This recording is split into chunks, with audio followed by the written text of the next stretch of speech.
मैं doctor Naresh Bansal, senior consultant gastroenterologist and hepatologist, sir Gangaram hospital. आज मैं जिस बच्ची के साथ खड़ा हूँ ये 13.5 साल की है। आज से 7 साल पहले जब ये बच्ची सिर्फ 6.5 साल की थी तब देहरादून से मेरे पास आई थी। इसका इलाज देहरादून में चल रहा था। जब ये बच्ची मेरे पास आई तो इसका शरीर में स्वेलिंग थी और उसको हल्का सा पीलिया था। जब मैंने इसे एग्जामिन किया तो मुझे लगा कि इसके लीवर में काफ़ी ज़्यादा स्वेलिंग है और ये लीवर इसका ठीक नहीं लग रहा है। जब मैंने इसे इन्वेस्टिगेट किया तो मुझे पता चला कि इसको लीवर सिरोसिस नाम की एक बीमारी है जिसमें लीवर श्रंक कर जाता है और शरीर में स्वेलिंग आ जाती है। लीवर सिरोसिस बच्चों में अक्सर बहुत कम कारणों से होता है। इन्हें वायरल हो सकता है और कुछ ऐसी मेटाबॉलिक बीमारियां होती हैं जिसकी वजह से लीवर सिरोसिस होता है। हमें इन्वेस्टिगेट करने पे ये पता चला कि इसके लीवर में कॉपर की मात्रा ज़्यादा है। कॉपर ज़्यादा होने से ये लीवर में एक्सेस डिपॉजिट हो जाता है। एक जीन होता है हमारे सब लोगों के, लेकिन इन लोगों में जिनको ये बीमारी होती है उसमें ये ATP-B7 नाम का जीन म्यूटेट कर जाता है।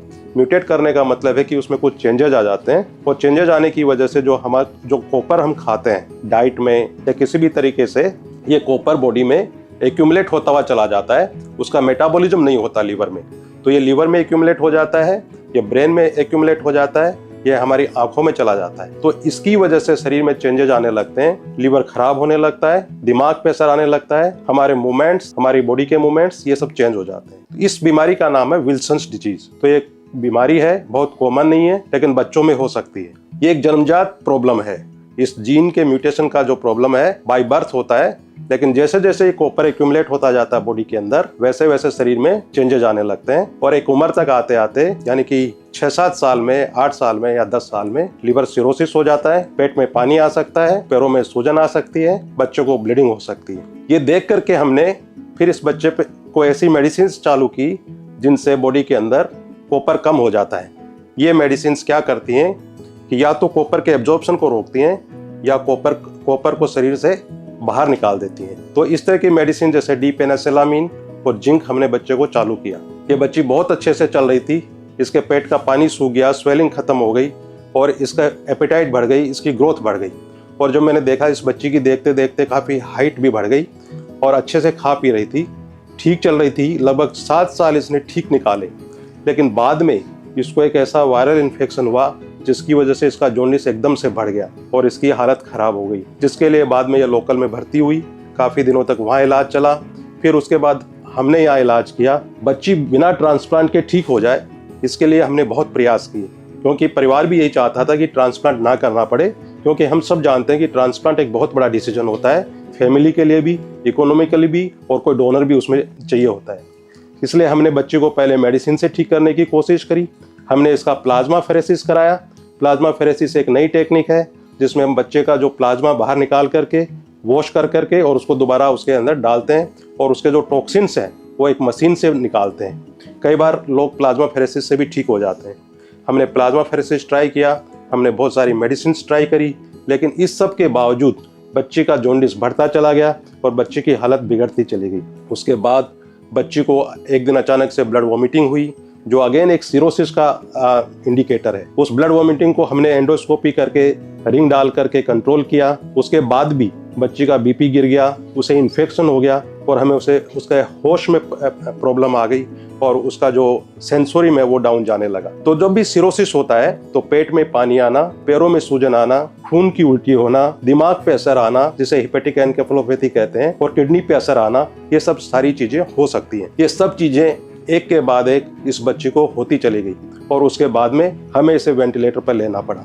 हमारी पीडियाट्रिक ICU यूनिट ने बहुत ही मेहनत करके इस बच्ची को वेंटिलेटर पे मेंटेन किया। उसके बाद भी बच्ची ठीक नहीं हो पा रही थी, लेकिन इसको होश आ गया, सेंसोरियम अच्छा हो गया, इसकी किडनी मेंटेन होती रही, इसका इन्फेक्शन हमने कंट्रोल किया, ये सब चीज़ें ठीक चलती रही और बच्चे एक ऐसी स्थिति में आ गई जब हम उसको ट्रांसप्लांट कर सकते थे।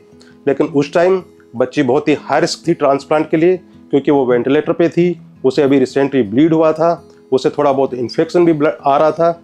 ये सब चीज़ें हमारे दिमाग में थी। बच्चे का BP भी कम था पहले। तो हमने फैमिली से ये डिस्कस किया कि ये सब प्रॉब्लम्स हैं और ये सब प्रॉब्लम्स के बावजूद हम अगर ट्रांसप्लांट करते हैं तो ये रिस्क है और ये बेनिफिट है, क्योंकि हमें पता था कि अब अगर इस स्थिति में भी हमने ट्रांसप्लांट नहीं किया तो इस बच्चे को बचाना मुश्किल है। इसलिए हमने हमारी ट्रांसप्लांट टीम को, जो पहले से इन्वॉल्व थी, डॉक्टर धीर को हमने इन्वॉल्व किया था।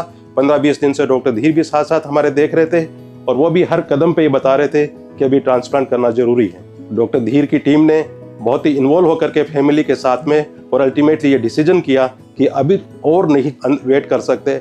इस पॉइंट पे अगर हमने ट्रांसप्लांट नहीं किया तो बच्ची का सर्वाइवल मुश्किल है। उसके बाद डॉक्टर धीर ने जो ट्रांसप्लांट किया उसकी स्टोरी आपको डॉक्टर धीर बताएंगे। Greetings from Gangaram hospital. आज हम एक बच्ची कीर्ति के कॉम्प्लेक्स लिवर डिजीज़ और उसके बाद हुए उसके एक बहुत very high risk liver transplant के बारे में बात कर रहे हैं।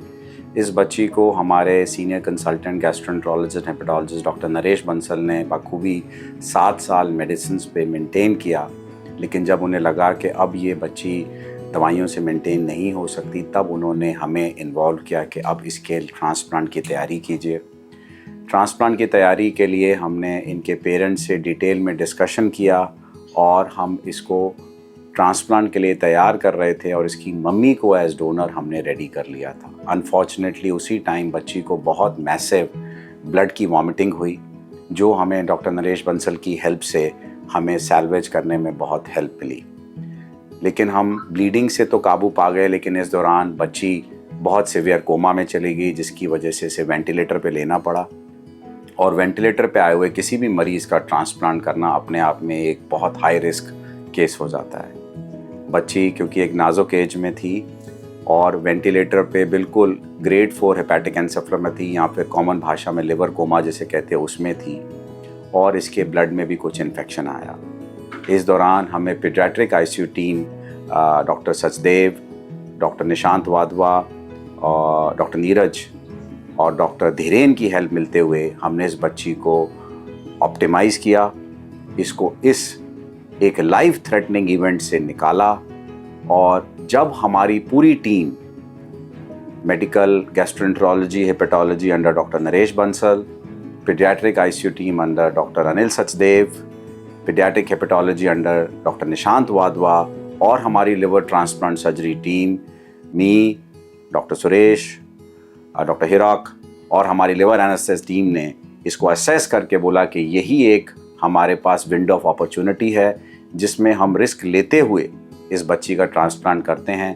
तब एक टीम डिसीजन के तौर से फैमिली से डिस्कशन करते हुए हमने ये ट्रांसप्लांट का प्रपोज़ल पेशेंट की फैमिली पे फिर रखा और हमने 40% रिस्क देते हुए वेरी हाई रिस्क सर्जरी का कंसेंट पेरेंट्स को समझाया कि 2 ऑप्शंस हैं, या तो हम ये रिस्क लेके बढ़ें या फिर हमारे को ये बच्ची अब इसके आगे अपॉर्चुनिटी नहीं लेगी।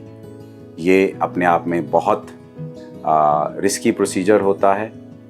इसमें टेक्निकली भी हमें बहुत एक्यूरेट होना होता है कि बच्ची का ब्लड लॉस ना हो ड्यूरिंग सर्जरी, और ऑपरेशन के अंदर सारे कनेक्शंस बखूबी चलें, क्योंकि ये बच्ची इतनी बीमार थी, इसका जॉन्डिस 40 के आसपास पहुंच गया था, बिलिरुबिन, और ग्रेड 4 एन्सेफेलोपैथी की वजह से इसकी अमोनिया 200 थी, जिसकी वजह से ब्रेन में स्वेलिंग भी थी। तो अपने आप में ये एक बेहतरीन team work sir Gangaram hospital में मल्टी स्पेशलिटी टीम वर्क का सक्सेस आप देख रहे हैं। जैसे ही ये ट्रांसप्लांट हुआ, ट्रांसप्लांट के बाद भी बच्ची को 3 दिन लगे एनर्जी गेन करने में और सेंसोरियम पूरा गेन करने में।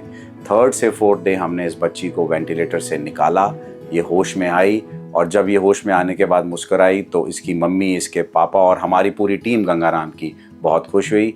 आज ये बच्ची घर जा रही है, डिस्चार्ज हो रही है, और ये केवल एक टीम एफर्ट का नतीजा है जिसमें हमारी पूरी टीम गंगाराम की, जिसके अंदर डॉक्टर नरेश ने इनको 7 साल मेंटेन किया, हमारी पीडियाट्रिक आईसीयू टीम जिन्होंने इसको इतने क्रिटिकल फेज़ में उभारा ताकि हम ट्रांसप्लांट कर सकें, हमारी ट्रांसप्लांट सर्जरी टीम, हमारी ट्रांसप्लांट नर्सेज, एनेस्थीसिया, इन सब की कंबाइंड एफर्ट से आज हम इस सक्सेस को देख रहे हैं, और हम बहुत खुश हैं कि ये बच्ची इतनी सिवियर डिजीज़ से निकल के अब एक नॉर्मल लाइफ जी पाएगी।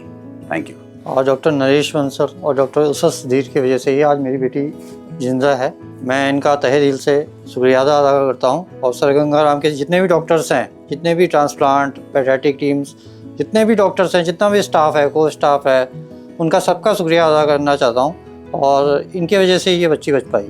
Thank you.